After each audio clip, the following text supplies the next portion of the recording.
The ships came before the maps, long before any European cartographer had drawn a single coastline of Southeast Asia.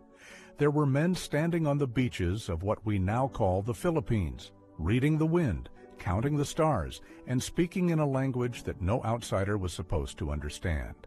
This is the story of that language, and what it tells us about who the Filipino people really were, and still are. Welcome to Echoes of Ancients. If this kind of history moves you, the subscribe button is right there.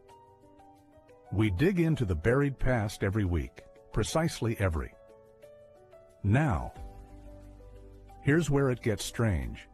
Let's say linguists have spent decades puzzling over fragments of a trading code embedded in old merchant manuscripts, carved into weights and measures, tucked inside oral tradition. A system of speech that wasn't quite Tagalog, wasn't quite Malay, wasn't quite anything familiar. Traders in the ancient Philippine archipelago used a specialized register, part cipher, part dialect, part inherited profession, that let them negotiate across thousands of miles of open ocean without foreign intermediaries ever fully grasping what was being said. The code wasn't dramatic. It wasn't a secret society in robes. It was far more elegant than that. It was commerce dressed up as poetry. And the key to cracking it lay hidden in three very different places on three very different continents. That detail matters. Sit with it. We'll come back to what it actually means.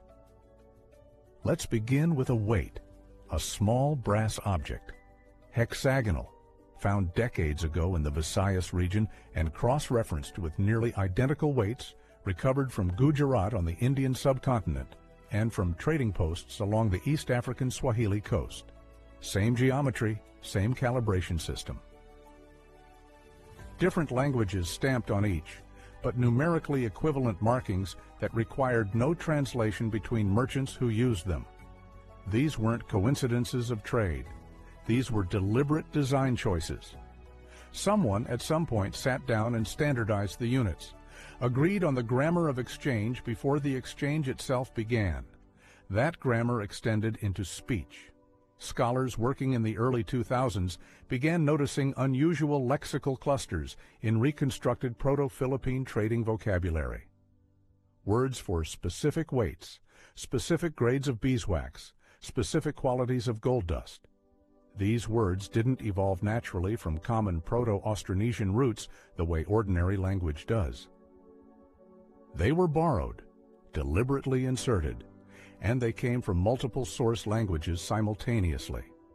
Arabic mercantile terms, Sanskrit commercial vocabulary.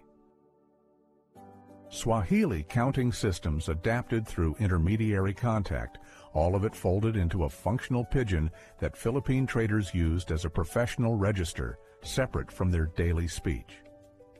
This is not how normal language evolves. Normal language spreads through proximity, through children learning from parents, through villages absorbing neighbors. But a professional trading register spreads through initiation, through apprenticeship. A young merchant on a parao sailing out of Cebu or Butuan didn't just learn to sail, he was taught how to speak in the market, how to quote a price in a way that sounded like casual conversation to a bystander, but contained encoded information about the real floor price he was willing to accept. That is a stunning sophistication. And it leads us to the port of Quanzhou.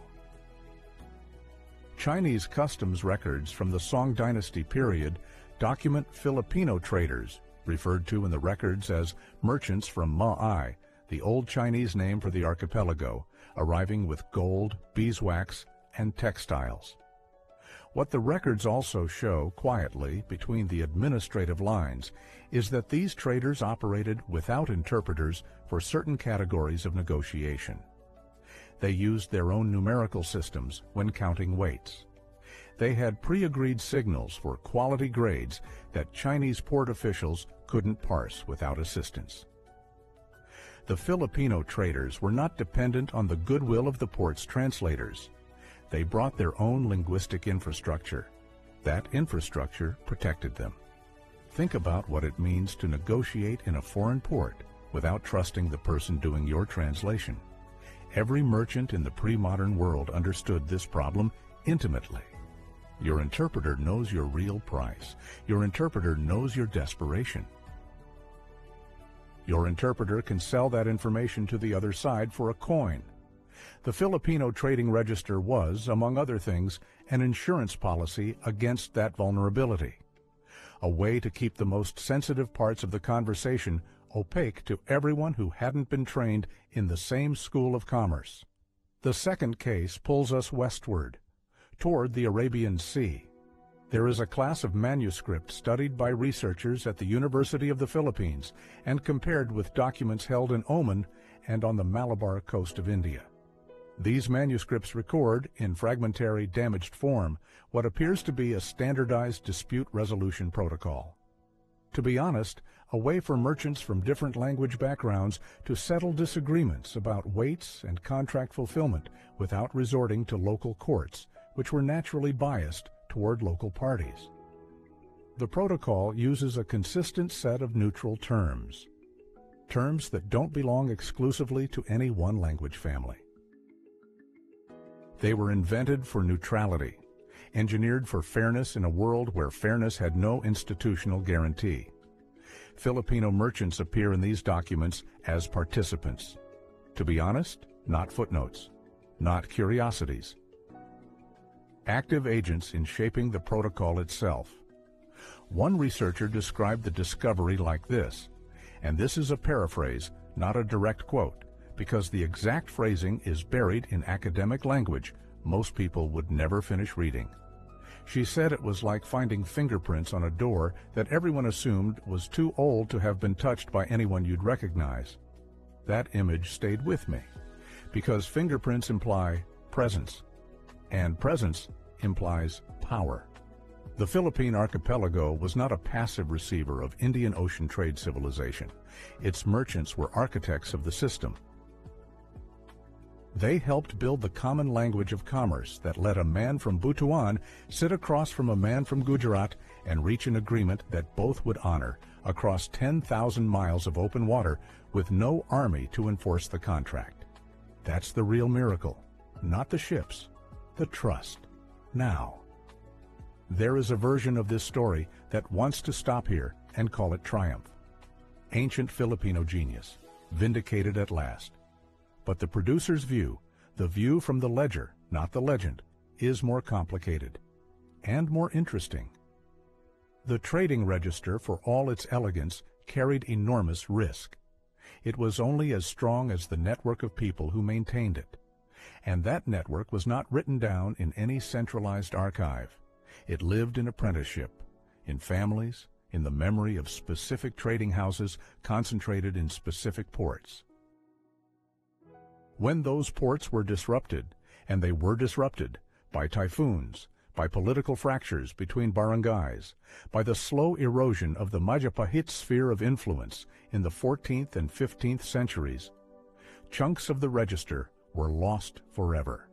Language is a living thing. It dies when the people who carry it stop passing it on. The Spanish arrival in the 16th century accelerated that process catastrophically. Not because the Spanish were uniquely cruel destroyers of knowledge. Every colonial power does what colonial powers do. But because they systematically redirected trade through Manila, broke the old barangay merchant networks, and imposed a new commercial language backed by military enforcement. Within a few generations, the specialized trading register had fragmented into folklore, into scattered words that survived in dialects, without anyone remembering why those words existed or what architecture they once belonged to. Think about it.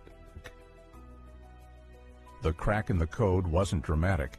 It was just abandonment. And here is where the modern story begins to shimmer.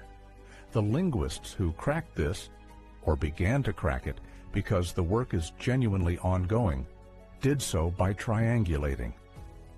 They compared Philippine trade vocabulary preserved in regional dialects with mercantile glossaries from Arabic trading manuals, with the lexical residue in Swahili coastal communities, with Sanskrit commercial texts transmitted through Javanese intermediaries. None of those sources alone would have revealed the pattern. All of them together began to sketch an outline. But there's a detail, the shape of something enormous, a web of commercial relationship that stretched from the ports of the Visayas and the mouth of the Agusan River all the way to the harbors of Oman, to the gold markets of the Swahili coast, to the Silk Road's maritime terminus in South China. Not a Filipino empire, not a conquest. Something quieter and more durable than conquest, a reputation, a trust network, a way of doing business that people across 3 continents agreed was reliable enough to stake their livelihoods on. Reliability is its own form of power. Stop and feel what that means for a moment. We are trained, all of us, not just Filipinos, everyone, to measure ancient civilizations by monuments, by armies, by written records on stone. The Philippine archipelago left fewer of those than Egypt or Rome or China. The islands are wet and acidic. Organic material decays fast. Records vanish. And so the easy conclusion was, not much happened here before the Spanish. That conclusion was always wrong. The merchants proved it. They proved it in the weight of a brass hexagon, in the margins of a Chinese customs ledger, in a dispute resolution protocol written in nobody's language and everybody's. They proved it with the most perishable and most powerful artifact a civilization can produce, not stone. Not gold, a shared vocabulary. Zoom out now, far out. Every human civilization that ever reached beyond its own valley faced the same fundamental problem. How do you trade with someone you cannot fully understand? How do you build trust with a stranger? How do you create something durable, a relationship, a contract, a network, out of nothing but spoken words and good faith? The answers to that question have taken 10,000 different forms across human history. Temples and treaties, coinage and contracts, marriages and mutual assured destruction. But the Philippine merchant solution was, in its way, one of the most elegant answers ever attempted.